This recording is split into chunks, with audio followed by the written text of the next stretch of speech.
Hello everyone, welcome to online study point. जैसा कि कल की वीडियो में आपको बता चुके हैं कि अब से शिक्षक पात्रता परीक्षा की वीडियो आपको डेली अपलोड मिलेंगे। ये किसके लिए स्पेशली है? स्पेशली फॉर द सीटेट, ठीक है ना। ये वीडियो स्पेशली सीटेट वालों के लिए है जिनका एग्जाम आगे जस्ट आने ही वाला है, अभी डेट कंफर्म नहीं हुई है। तो कल की वीडियो में हम लोगों ने देखा था टॉप 25 एनवायरमेंट। आज की वीडियो में हम लोग देखेंगे टॉप 25 चाइल्ड डेवलपमेंट यानी कि साइकोलॉजी के वीडियो, ठीक है ना। CDP पढ़ेंगे, बाल केंद्रित शिक्षा, जिसमें कि ज़्यादातर बताई जाती है। तो चलिए स्टार्ट करते हैं आज का वीडियो। जिसने चैनल को अभी तक सब्सक्राइब नहीं किया है, सबसे पहले चैनल को सब्सक्राइब कर लेगा और बेल आइकन जरूर दबा दीजिए, जिससे कि जितने भी वीडियो आ रहे हैं उन सभी की आपको नोटिफिकेशन मिल जाए। और आप जाकर के टेलीग्राम चैनल को ज्वाइन कर लीजिए, जिसमें कि हमारे वीडियो का PDF आपको मिल जाएगा, ठीक है ना। और वीडियो पसंद आएगा तो वीडियो को लाइक करिएगा और वीडियो को ज़्यादा से ज़्यादा आपको शेयर कर देना है। चलिए स्टार्ट करते हैं फिर आज का सेशन। आज का सेशन स्टार्ट करने से पहले आप लोगों को कल के जो क्वेश्चन में डाउट था 3 और 8 वाले क्वेश्चन में, उसको हम पहले क्लियर कर देते हैं। एनवायरनमेंट वाले क्वेश्चंस में तो 3 वाले क्वेश्चन में जो आप लोगों को लग रहा था कि ऑप्शन ए सही होना चाहिए, बिल्कुल नहीं, ऑप्शन उसका बी ही सही होगा। अगर ऑप्शन ए में कीड़े मकोड़े होते हैं या फिर कीट की जगह कीड़े मकोड़े या कुछ और होता तो वो ऑप्शन सही हो जाता। मैंने भी NCERT में उसको चेक किया है, उसके बाद ही आप लोगों को प्रोवाइड किया गया है, ठीक है ना। उसमें कीट की जगह अगर कीड़े मकोड़े होते तो वो ऑप्शन ए सही होता, पर जो कल हमने बताया था ऑप्शन भी वही सही है। और 8th वाले में आप लोग ए करेक्ट कर लीजिएगा, उसमें बाघ होगा, ठीक है ना। तो चलिए स्टार्ट करते हैं आज का क्वेश्चन। पहला क्वेश्चन क्या है, देखिए। अभिप्रेरणा के सिद्धांतों के अनुसार एक शिक्षक द्वारा सीखने को संवर्धित कर सकता है। क्या संवर्धित करेगा? चारों ऑप्शन आप लोग पढ़िए, उसके बाद आंसर करिए। ऑप्शन ए है विद्यार्थियों से वास्तविक अपेक्षा रखने। ऑप्शन बी है अपेक्षाओं का एक रूप स्तर रखने। ऑप्शन सी है विद्यार्थियों से किसी प्रकार की अपेक्षा न रखने। और ऑप्शन डी है विद्यार्थियों से बहुत उच्च अपेक्षा रखनी है। और जो नहीं सही है उनके बीच में डिफरेंस बनाइए। 4 ऑप्शन है, अब 4 में से आपको करेक्ट कर लेना है कि कौन सा एकदम नहीं हो सकता है। तो विद्यार्थियों से कोई भी टीचर बहुत उच्च अपेक्षा नहीं रख सकता, और ना ही विद्यार्थियों से किसी प्रकार की अपेक्षा न रखना, ये तो एकदम गलत है। अपेक्षा रखी जा सकती है।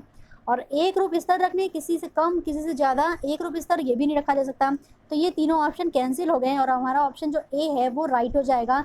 विद्यार्थियों से वास्तविक अपेक्षा रखना, ये सभी टीचर को रखना चाहिए। विद्यार्थियों से वास्तविक अपेक्षा रखनी चाहिए, जिससे कि उनके बीच क्या बना रहे, तालमेल बना रहे और वो उसकी गलतियों को सही कर सकें, सुधार सकें, ठीक है ना। चलिए नेक्स्ट क्वेश्चन आते हैं। विकास शुरू होता है, विकास कहाँ से शुरू होता है?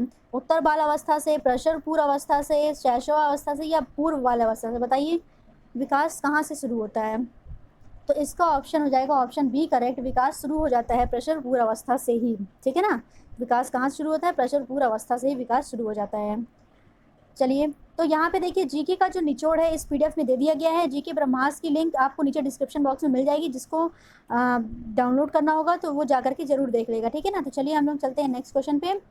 बहुविधि सिद्धांत के अनुसार सभी प्रकार के पशुओं, खनिजों और पेड़ पौधों को पहचानने और वर्गीकृत करने की योग्यता क्या कहलाती है? क्या इसमें बताना है? बहुविधि सिद्धांत के अनुसार। बहुविधि सिद्धांत किसके द्वारा दिया गया है बताइए? बहुविधि सिद्धांत किसके द्वारा दिया गया है? तो ये दिया गया है हार्वर्ड गार्डनर के द्वारा, ठीक है ना। हार्वर्ड गार्डनर का बहुविधि सिद्धांत है। उसमें उन्होंने सारी प्रकार की बुद्धि बताई है, किस किस प्रकार की बुद्धि को क्या क्या नाम दिया जाएगा। तो अभी आपसे क्वेश्चन पूछा गया सभी प्रकार के पशुओं, खनिजों और पेड़ पौधों को पहचानने की या वर्गीकृत करने की योग्यता क्या कहलाती है? तो उस टाइप की बुद्धि को हम लोग क्या कहेंगे? तो इसका ऑप्शन करेक्ट हो जाएगा ऑप्शन बी, उसे हम लोग कहेंगे प्राकृतिक बुद्धि, ठीक है ना। प्राकृतिक बुद्धि ऑप्शन इसका देखिए जरा। तार्किक या गणितीय बुद्धि ये हो जाएगी मैथमेटिक्स, कैलकुलेशन करना या कुछ भी तर्क करना, तो ये सब हो जाएगी तार्किक और गणितीय बुद्धि।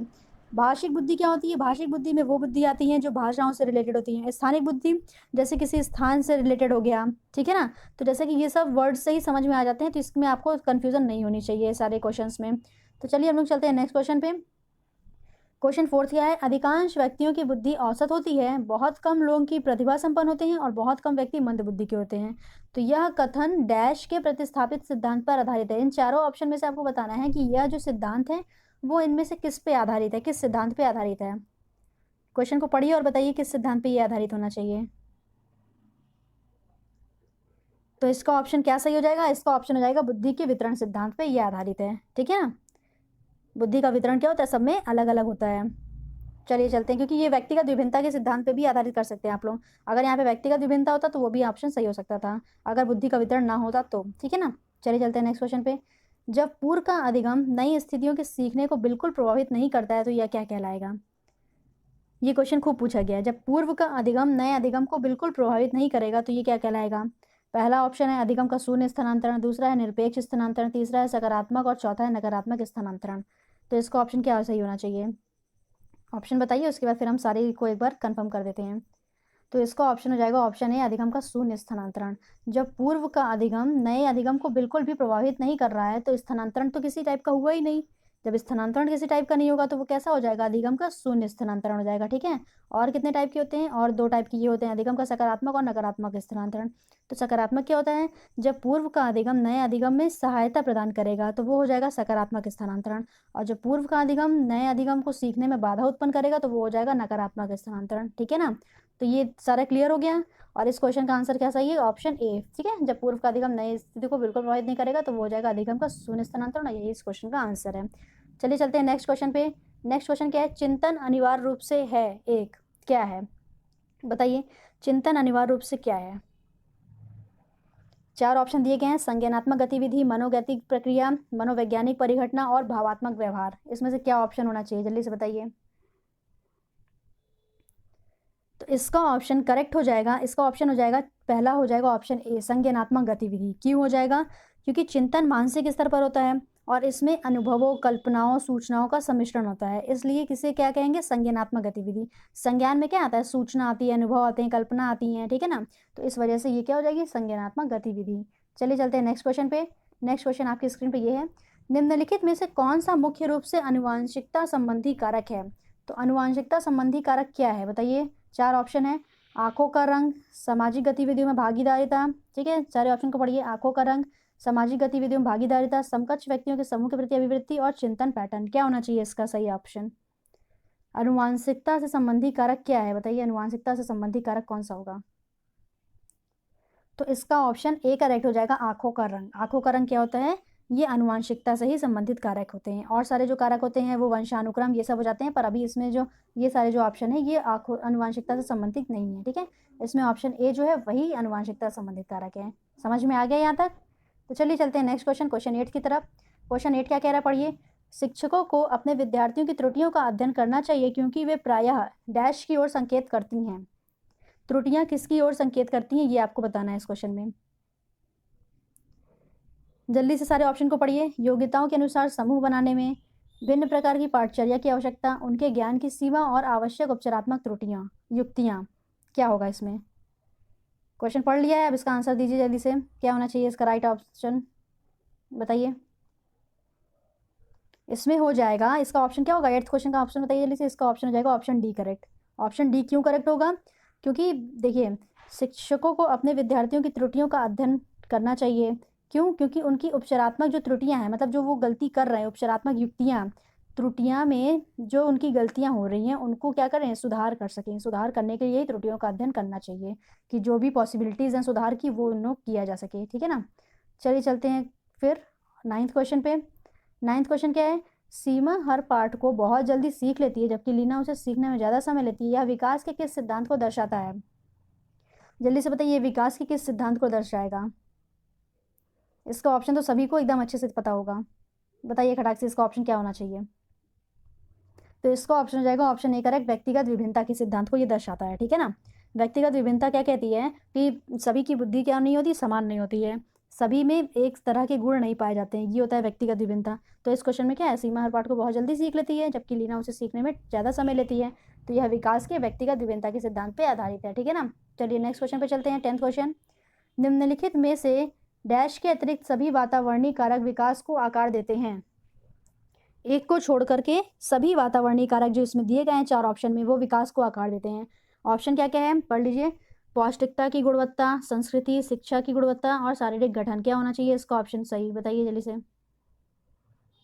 इसका कौन सा ऑप्शन सही हो जाएगा, जिसके अतिरिक्त सभी वातावरणीय कारक विकास को आकार देते हैं, तो इसका ऑप्शन हो जाएगा ऑप्शन डी करेक्ट, शारीरिक गठन के अलावा सभी कारक जो होते हैं वो वातावरण को आकार देते हैं। ठीक है ना, तो चलिए चलते हैं 11th क्वेश्चन की तरफ। 11th क्वेश्चन देखिए क्या है, श्रवण हाथ से ग्रसित बच्चे कक्षा में किस मुख्य कुंठा का सामना करते हैं सबसे अधिक, मतलब सबसे अधिक उनको प्रॉब्लम किस चीज में होगी क्लास में। चारों ऑप्शन पढ़िए, चारों ऑप्शन पढ़ने के बाद आंसर बताइए क्या होना चाहिए इसका ऑप्शन सही। तो इसका हो जाएगा ऑप्शन ए, दूसरों के साथ संप्रेषण करने तथा सूचनाओं को बांटने में। ठीक है ना, वो दूसरों के साथ संप्रेषण और सूचनाओं को बांटने में क्या होते हैं, असक्षम होते हैं। ठीक है, इसी की सबसे ज़्यादा उनको प्रॉब्लम होती है। चलिए चलते हैं नेक्स्ट क्वेश्चन, क्वेश्चन 12 की तरफ। ये काफ़ी इंपॉर्टेंट क्वेश्चन है। पियाजे के अनुसार विकास की पहली अवस्था जन्म से लगभग 2 वर्ष की आयु के दौरान बच्चा सबसे बेहतर सीखता है। किस तरह से सीख सकता है सबसे बेहतर? 4 ऑप्शन आपको दिए हैं। जन्म से 2 वर्ष तक की आयु में किस तरह से सबसे अधिक वो अच्छा सीख सकता है, ये आपको बताना है। ऑप्शन ए है अमूर्त तरीके से चिंतन द्वारा, भाषा के नए अर्जित ज्ञान के अनुप्रयोग द्वारा, या फिर इंद्रियों के प्रयोग द्वारा, या फिर निष्क्रिय शब्दों को समझने के द्वारा। किस तरह से वो ज़्यादा अच्छे से सीख सकता है? तो इसका ऑप्शन हो जाएगा ऑप्शन सी करेक्ट, इंद्रियों के प्रयोग के द्वारा वह सबसे अधिक अच्छे से सीख सकता है। ठीक है, आपको एक चीज़ और बता देते हैं, पियाजे की जो 4 अवस्थाएं हैं उसमें से पहला अवस्था क्या होती है, जन्म से लेकर के 2 वर्ष तक, उसी को हम लोग क्या बोलते हैं, संवेदी पेशीय अवस्था, जो कहाँ तक होती है, 0 से लेकर के 2 वर्ष तक होती है। ठीक है ना, इसमें बालक किसके प्रयोग से सीखते हैं, इंद्रियों के प्रयोग के माध्यम से सीखते हैं वो सबसे अधिक तरीके से। चलिए चलते हैं नेक्स्ट क्वेश्चन, क्वेश्चन 13 की तरफ। क्वेश्चन 13 क्या कह रहा है, सबसे अधिक गहन और जटिल समाजीकरण होता है। तो सबसे अधिक गहन और जटिल समाजीकरण कब होता है, पूर्व बाल्यावस्था के दौरान, प्रौढ़ावस्था के दौरान, व्यक्ति के पूरे जीवन में, या किशोर अवस्था के दौरान? सबसे अधिक गहन और जटिल समाजीकरण कब होगा, ये आपको आंसर करना है। तो बताइए इसका क्या होना चाहिए ऑप्शन सही। तो 13 का हो जाएगा ऑप्शन डी करेक्ट, किशोर अवस्था के दौरान सबसे अधिक गहन और जटिल समाजीकरण होता है। क्यों? क्योंकि किशोर अवस्था में ही सामाजिक परिपक्वता की भावना का विकास होता है। रोल मॉडल वो किसी न किसी को मानने लगते हैं, मूवीज़ वगैरह में किसी हीरो हो गया तो उसको रोल मॉडल मानने लगते हैं। ठीक है ना, बहिमुखी प्रवृत्ति का विकास सबसे ज़्यादा इसी में होता है, और मित्र भावना, समूह भावना का चयन, ये सब इसी में सबसे ज़्यादा होता है। इसलिए सबसे अधिक गहन और जटिल समाजीकरण होता है किशोर अवस्था के दौरान ही। ऑप्शन डी आपका करेक्ट हो जाएगा। ठीक है, चलिए नेक्स्ट क्वेश्चन की तरफ चलते हैं। अनुवांशिकता को डैश सामाजिक संरचना माना जाता है। अनुवांशिकता को किस प्रकार की सामाजिक संरचना माना जाता है, ये आपको बताना है। जल्दी से ऑप्शन बताइए, इसका क्या करेक्ट होना चाहिए। अनुवांशिकता को किस प्रकार का सामाजिक संरचना माना जाता है, बताइए खटाक से। इसका ऑप्शन 4 ऑप्शन है आपके पास, गत्यात्मक, स्थिर, प्राथमिक या गौण। तो इसका ऑप्शन हो जाएगा ऑप्शन बी करेक्ट, अनुवांशिकता को स्थिर सामाजिक संरचना माना जाता है। इसका एक्सप्लेनेशन सुनिए। अनुवांशिकता को स्थिर सामाजिक संरचना इसलिए माना जाता है क्योंकि वंशानुक्रम या अनुवांशिक गुण प्रत्येक व्यक्ति को अपने माता पिता से प्राप्त होते हैं, जो कि कैसे होंगे, स्थिर ही तो रहेंगे। ठीक है, उनको हम लोग चेंज नहीं कर सकते, जो कि स्थिर रहते हैं। तो चलिए चलते हैं नेक्स्ट क्वेश्चन, क्वेश्चन 15 की तरफ। क्वेश्चन 15 क्या कहता है, सीखने का वह सिद्धांत जो पूर्ण रूप से केवल अवलोकनीय व्यवहार पर आधारित है, सीखने के किस सिद्धांत से संबंधित है। आपके पास 4 ऑप्शन है, व्यवहारवादी, संरचनावादी, संज्ञानवादी या विकासवादी। इसमें से क्या ऑप्शन राइट होना चाहिए, ये बताइए जल्दी से। जैसे कि क्वेश्चन में ही है अवलोकनीय व्यवहार, तो अवलोकनीय व्यवहार को देखिए और हमको क्या ऑप्शन टिक कर देना है, व्यवहारवादी। ठीक है ना, तो इसका ऑप्शन करेक्ट हो जाएगा ऑप्शन ए, व्यवहारवादी। ठीक है, चलिए चलते हैं नेक्स्ट क्वेश्चन की तरफ। क्वेश्चन 16 पढ़िए इसके सारे ऑप्शन को और क्वेश्चन को। निम्नलिखित में से कौन सा समझ के लिए शिक्षण को प्रदर्शित नहीं करता है। ये इस तरह के क्वेश्चन ध्यान दिया करिए, कौन सा शिक्षण को प्रदर्शित नहीं करता है। चलिए बताइए कौन सा शिक्षण को प्रदर्शित नहीं करेगा। ऑप्शन ए पढ़िए, बी पढ़िए, सी पढ़िए, डी पढ़िए। सारे ऑप्शन को एक बार पढ़ लीजिए, उसके बाद फिर हम आंसर बताते हैं। पढ़ लिया? तो चलिए, निम्नलिखित में से कौन सा समाज के लिए शिक्षण को प्रदर्शित नहीं करेगा, तो वो हो जाएगा ऑप्शन बी, विद्यार्थियों को एकांकी तथ्यों और प्रक्रियाओं को याद कराने के योग्य बनाना। ठीक है ना, विद्यार्थियों को एकांकी तथ्यों और प्रक्रियाओं को याद करने के योग्य बनाना। अगर हम ऐसा करेंगे बी वाले ऑप्शन को तरफ, तो क्या हो जाएगा, वो रटन शिक्षा की तरफ ज़्यादा जोर देने लगेगा।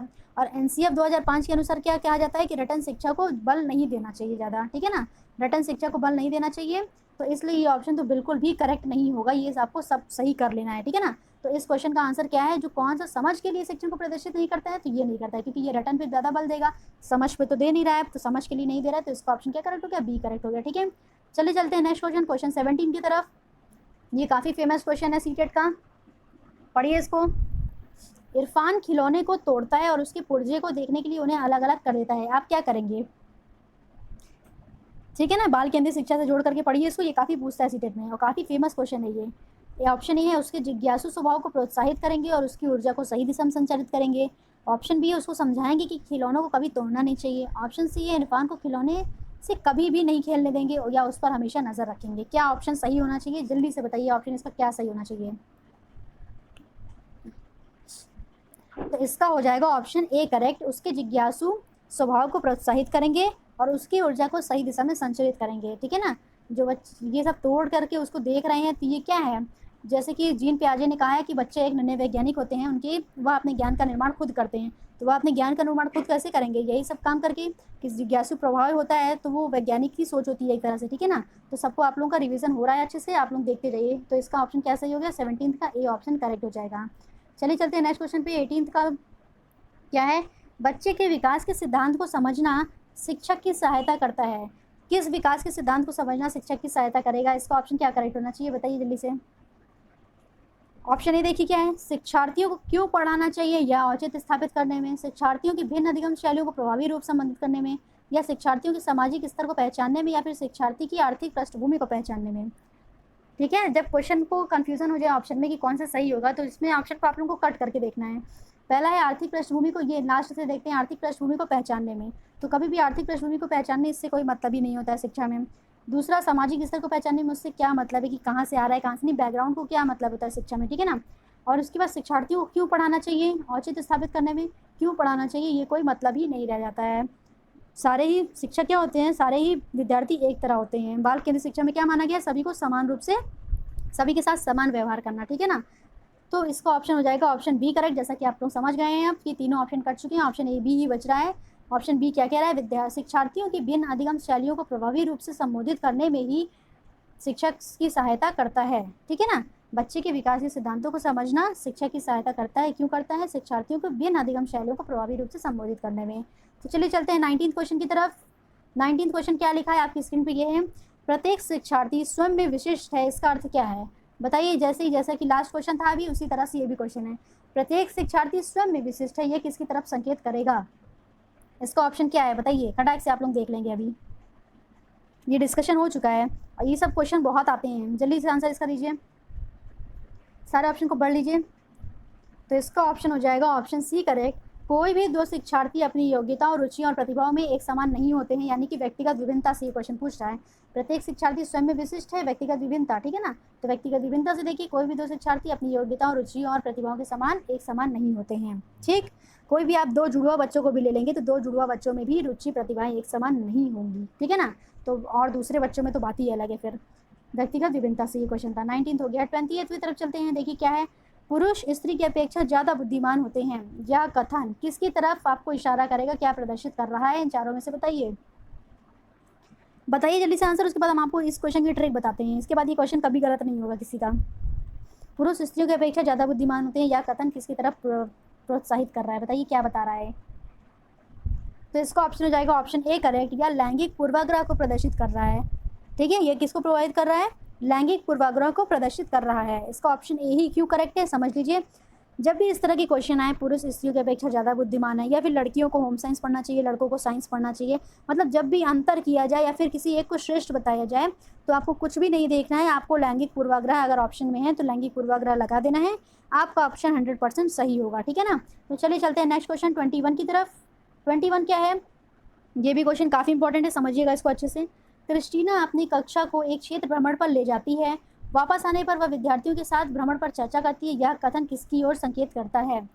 यह कथन किसकी ओर संकेत करता है? क्वेश्चन को एक बार फिर से पढ़ लीजिए। क्रिस्टीना अपनी कक्षा को क्षेत्र भ्रमण पर ले जाती है और वापस आने पर अपने विद्यार्थियों के साथ भ्रमण पर चर्चा करती है, यह कथन किसकी ओर संकेत करेगा? पढ़िए, फिर इसके बाद हम लोग इसको भी एकदम एक्सप्लेन कर देते हैं सारे ऑप्शन के साथ आपको। इसका ऑप्शन हो जाएगा ऑप्शन सी करेक्ट, ठीक है ना। ऑप्शन सी करेक्ट हो जाएगा इसका। क्यों? क्योंकि देखिए, अब इसका समझिएगा। जब कभी कोई भी चीज़ आपको पता है, आपको प्रैक्टिकल कोई भी चीज़ करवाया जा रहा है, आपको दे दिया गया कि हाँ ये चीज़ है, अब इसके बारे में आपको ज्ञान अर्जित करना है। तो जब आकलन के लिए सीखेंगे तो मतलब ज्ञान अर्जित करना है, तो वो जाएगा आकलन के लिए सीखना। आकलन का सीखना, ठीक है, ये ऐसा कुछ होता ही नहीं है। सीखने के लिए आकलन, मतलब अब आपको कोई चीज़ सीखना है, उसके बारे में नॉलेज कलेक्ट कर रहे हैं कि हमको ये चीज़ सीखना है, तो उसके बारे में क्या क्या नॉलेज हो सकती है, तो वो जाएगा सीखने के लिए आकलन। और अभी जो इस क्वेश्चन का ऑप्शन करेक्ट है, सीखने का आकलन, इसको अच्छे से समझिए। सीखने का आकलन क्या होता है? जब आपको बताया नहीं जाए और आपको लेकर के कहीं चले गए, ठीक है, लेकर के चले गए। जैसे कि ये क्वेश्चन में क्या है कि क्रिस्टीना अपनी कक्षा को क्षेत्र भ्रमण पर ले जाती है, वो लेके गई, बच्चे क्षेत्र भ्रमण कर लिए, लेकर के वापस आ गई। वापस आने के बाद वो डिस्कशन हो रहा है कि भ्रमण पर चर्चा कर रही है। तो भ्रमण पर चर्चा कर रही है मतलब आपने जो सीखा है उसका आकलन कर रही है, सीखने का आकलन, ठीक है ना। जो आपने सीखा है कि उसका आकलन करिए, तो ये हो जाएगा सीखने का आकलन, ठीक। तो आप कभी भी आंसर गलत मत करिएगा, सारे टर्म्स आपको अच्छे से समझा दिए गए हैं। 21 का हो गया ऑप्शन सी करेक्ट। अब आते हैं 22nd क्वेश्चन पे। 22nd क्वेश्चन आपकी स्क्रीन पे ये है, देखिए क्या है। निम्नलिखित में से कौन सा वाइगोत्स्की के द्वारा प्रस्तावित विकास तथा अधिगम के बीच सर्वश्रेष्ठ रूप में सार प्रस्तुत करता है? क्या होना चाहिए 22 का आंसर, बताइए जल्दी से। तो 22 का ऑप्शन हो जाएगा ऑप्शन बी करेक्ट, विकास प्रक्रिया अधिगम प्रक्रिया से पीछे रह जाती है। क्या? विकास प्रक्रिया अधिगम प्रक्रिया से पीछे रह जाती है। यही वाइगोत्स्की के द्वारा अधिगम के बीच संबंध का सर्वश्रेष्ठ रूप में सार प्रस्तुत करता है। समझ में आ रहा है ना? विकास प्रक्रिया अधिगम प्रक्रिया, विकास प्रक्रिया क्या होती है? वो तो निरंतर चलती रहती है, और अधिगम भी क्या होता है? सीखना ही तो होता है अधिगम, एक तरह से वह भी निरंतर चलता है। तो जो विकास की प्रक्रिया, हम लोग विकास तो एक निश्चित है, वो तो जब होगा होगा, पर सीखने की कोई भी सीमा निश्चित नहीं है। वो हम लोग कभी ज़्यादा सीखते हैं, कभी कम सीखते हैं। तो इसलिए इसका क्या हो जाएगा? विकास प्रक्रिया अधिगम प्रक्रिया से पीछे रह जाती है। ठीक है ना? अब चलते हैं 23rd क्वेश्चन पे। 23rd क्वेश्चन को अच्छे से पढ़िए। क्या है? कोहल वर्ग के सिद्धांत की एक प्रमुख आलोचना क्या है? कोहल वर्ग के सिद्धांत की एक प्रमुख आलोचना क्या है? इसके बारे में आपको बताना है। जल्दी से बताइए इसका आंसर क्या होना चाहिए। कोहल वर्ग के सिद्धांत की एक प्रमुख आलोचना क्या होनी चाहिए? चारों ऑप्शन को पढ़िए, उसके बाद आंसर करिए। क्या होगा इसका करेक्ट ऑप्शन, बताइए। कोहल वर्ग, इसका ऑप्शन हो जाएगा ऑप्शन सी करेक्ट हो जाएगा। ठीक है ना? तो 23 का ऑप्शन क्या हो जाएगा? Option C correct. कोहल वर्ग का सिद्धांत आपको सभी को पता है, उन्होंने दिया है नैतिक दुविधा। कोहल वर्ग का पासवर्ड आप लोगों को क्या याद रख लेना है? नैतिक दुविधा। ठीक है ना?